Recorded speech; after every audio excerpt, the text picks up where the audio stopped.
everybody, it's Brittany, and today I'm going to be doing something a little exciting for me, at least. So, I am going to be doing the new Lime Crime Pocket Candy in Birthday Cake Edition. So, I'm going to start by swatching this. So, I ordered this a while ago. I did receive it a while ago as well. This would be the fourth one out of this collection. I found my glasses, they were sitting right in front of me. So the three that they have is this one here, which is the, I forget which ones these are because I didn't keep the boxes.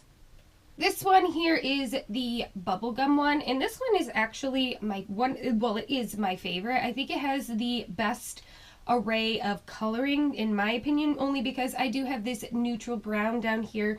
These are, I'm pretty sure, all shimmers. Yeah, I haven't used it in a while. Even this brown here does have like a little bit of, it's more of like a satin, not a shimmer. But this one I feel has the neutral brown, and then it has a bunch of other colors that I can play with on the lid. So I really do like this one the most. The next one I have is, oh, hold on. I put a piece of plastic in it because I usually keep this one open and I don't want like the shadows to, it doesn't help, but I still do it.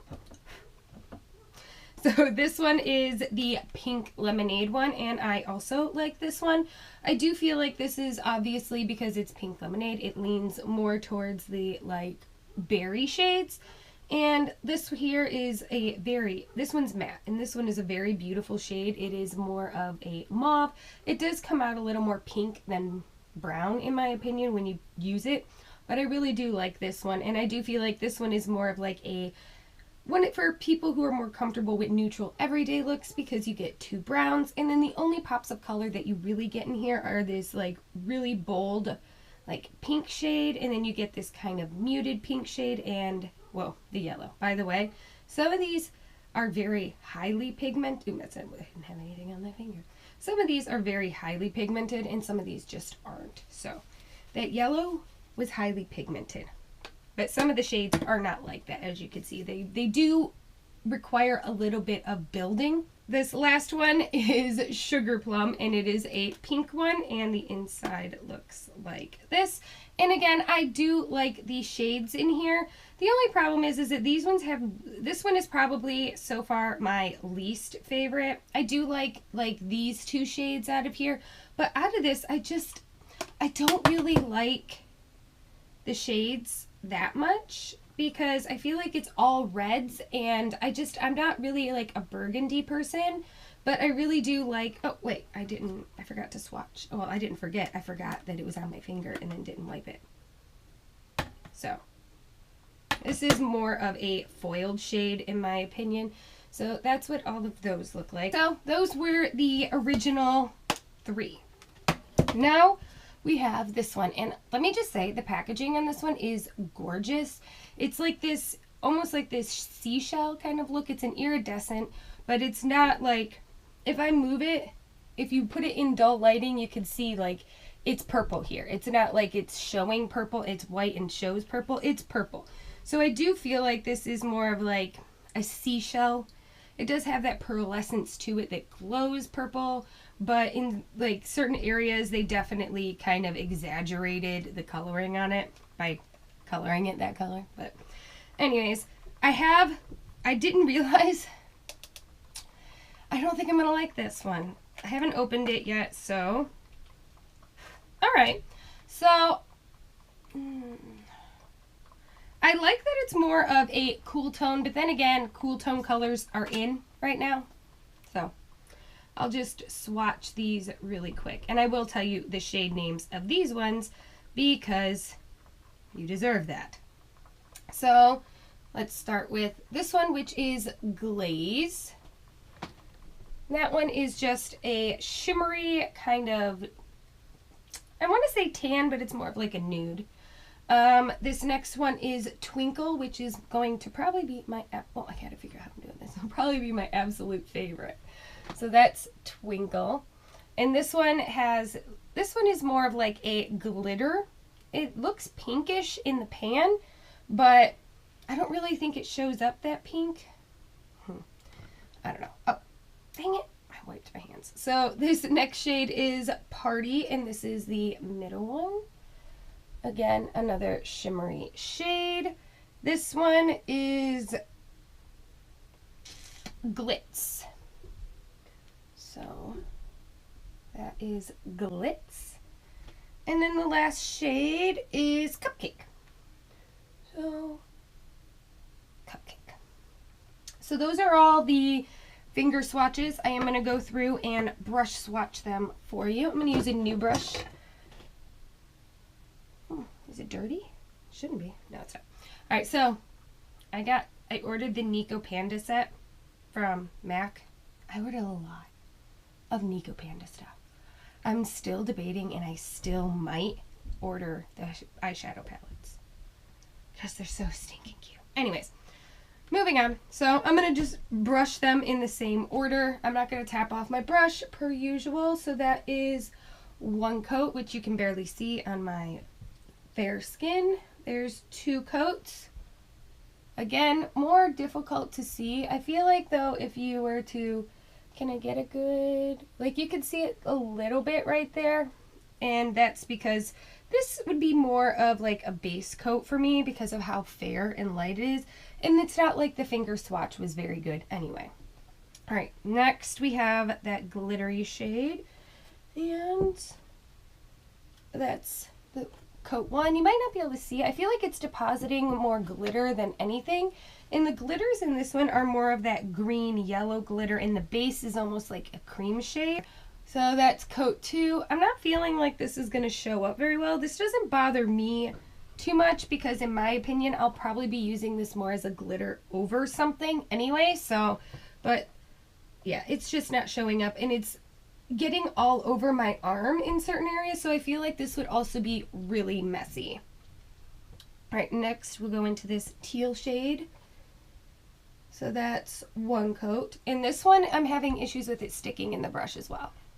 See, and I am wiping it off. I use this, I've showed you guys this many times. This is what I use to wipe brushes off. This is two coats. Again, it's still stuck in my brush. Three coats.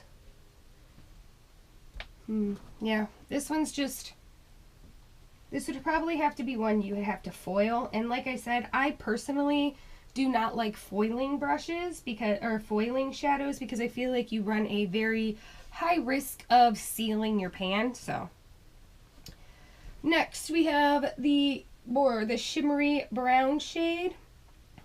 This is the second coat. And see, we're getting somewhere now. It's definitely not as pigmented. Here is the third one. So, like I said, these are not necessarily the best as far as pigmentation goes, but I do feel like they are buildable, kind of.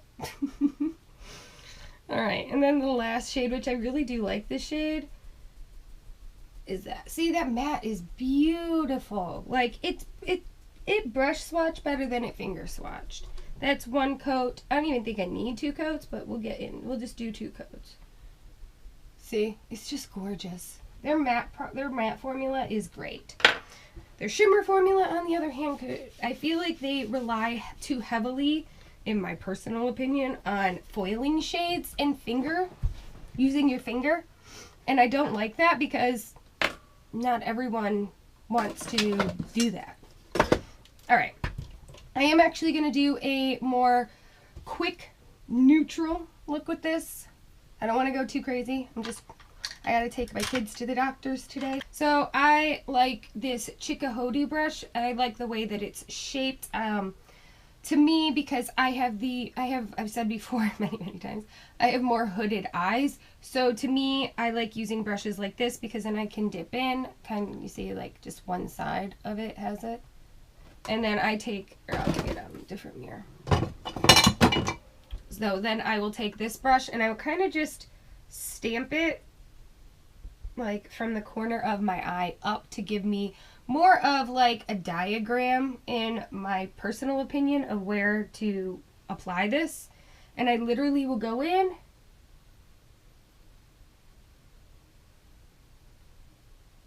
and just take that, and then it's also nice because I can take it and then blend it into the crease.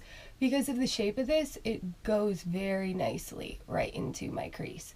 So that's why this is my staple, like, first brush. And if you look at it, you can see that I have this slight outline to where I want it. Then that's when I go into more of, where is it? I go into more of these fluffy brushes, and then I will go in, actually, what am I using? I'll use this. I will go into the more of a fluffy brush and just kind of build. And to me, I know you may be thinking, like, that's probably why you have lines sometimes. And you're probably right. But that should say more about the shadow and not about my technique, because I feel like even this brush is so, like, soft and flimsy. Like, this is a natural, I think this is goat hair brush. Okay, I guess you're coming.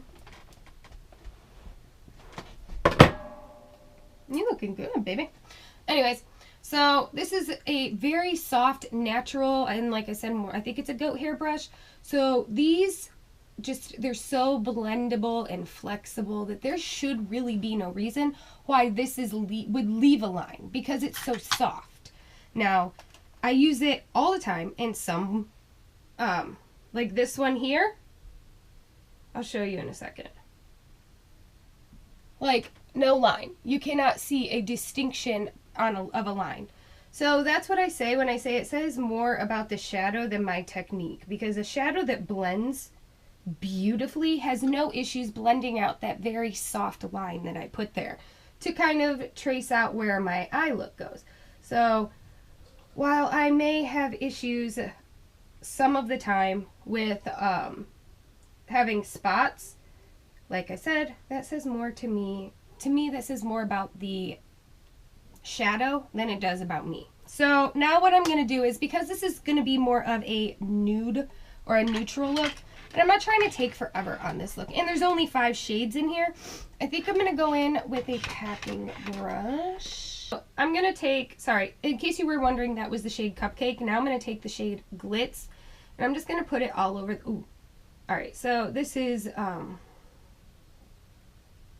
showing up a lot better. I think that I should have probably used a packing brush instead of that more, like a more firm packing brush instead of that fluffy packing brush, because this one is showing up a lot better with this brush than the other one.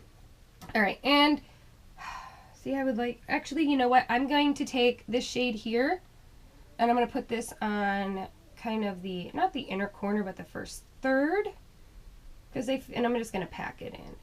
I feel like it's more of a topper anyway. And there. And then I'm going to take, actually while I'm here, I don't know, I'll take a different brush. So I'll take this detail brush and I'm going to go into this shade. Ooh, I grabbed the firm one. And I'm just going to run this on my lower lash line, the first third. This one is showing up a little bit better than when I did swatches with it. And then last but not least, I'm going to take this brush in here again. Oh, well, I should. Excuse you, Gabe. In there, and I'm just going to pop it up here. Now, I did have a highlighter on up here already, but you can see the difference. See, this one is, I used the Becca Berlin Girl, so you can see it slightly. You could tell that there's a difference because I did not bring it full all the way down either, like here. So I do feel like this is having an impact. It makes a really pretty highlighter. It is not as intense as I personally would like. I'm also gonna, I'll shove this in the inner corner too. See, it's got a nice punch to it. Alright, I'm going to put my mascara on, and I'm going to put this white liner, in my waterline. I'm going to finish this up, and then we'll do better swatches. Alright, getting back into this, I am going to do brush swatches with this brush, which is my B40. I usually use this one. I was trying to use this one because it's pretty, but it is definitely more fluffy, so we'll go in with this. We'll start here. Oh yeah, you could see right away that there's a difference. That's one coat, two coats, one coat. Let's try two. You can see all the glitters though. Here's that teal shade with one coat. See, this one is still sticking, two coats. I think that the reason this one showed up better on the eye was because, see, look, it's not coming out. I think it's because of the brush I used. So I used this brush. Oh, no, that's not the brush I wanted. That's a brush I didn't want. I put it over there. So the brush that I used, like I said, was the B16. So it's just this tiny little fluffy packing brush. And I think that because it's so tiny that it doesn't have as much, you see what I mean? Like it can pick up more because of the lack of space that it has for it to like get sucked into brushes. Like that's, you might not be able to see it still, but like right there, it's almost the same as that, and that's one coat. So there's two. Now you can definitely, well, you might, I don't know why it's not showing up as well on camera. I don't know. Moving on. This is the one that I was like, see daisies, looks better with the packing brush. So looks like it might be a little patchy. I don't know because I packed it in so it wouldn't have showed up patchy, but that's one coat. I feel like these blend nicely though, so even if you do have like, see what I mean? Like if you have a little bit of patchiness, it's completely gone now with the coat too. Alright, so there's that, and I already knew that I liked this shade, so, and as you can see, blendable, buildable, beautiful. So my final thoughts on this is that it depends on what you're expecting out of here. If you're expecting a palette that is amazing and is gonna be like your go-to palette, and then this isn't it. I got this because I collect these. I really do like this palette. It's very pretty. It's more of a neutral, and I feel like all four of these together are great. Now, with that being said, you're only getting 5 shades, and they're $35. So that's a little bit excessive as far as price goes, especially when you consider something like even Natasha Denona. They're just sitting here. That's why I'm going to pull them out. Like even Natasha Denona's miniatures have 5 shades and they're only $27. So it's kind of hard to be like, this is the one that you should get. I feel like if you're a collector like me and you really do like you like the nostalgia that's behind it, these are beautiful. They will work for you. I do feel like they're gorgeous. But as far as from a consumer standpoint, like if you were trying to buy this to use as an everyday look, this is not going to work for you. The pigmentation isn't that intense, and I don't know. I do feel like there are some people who don't like a lot of color, and that's okay. But this still wouldn't be for you, in my opinion, because if you're one of those people who don't like a lot of color, like this shade isn't going to be for you because you don't like color. And then this shade, while it's beautiful, it's just, let me see if I can pop this better. Yeah, I should have used my finger.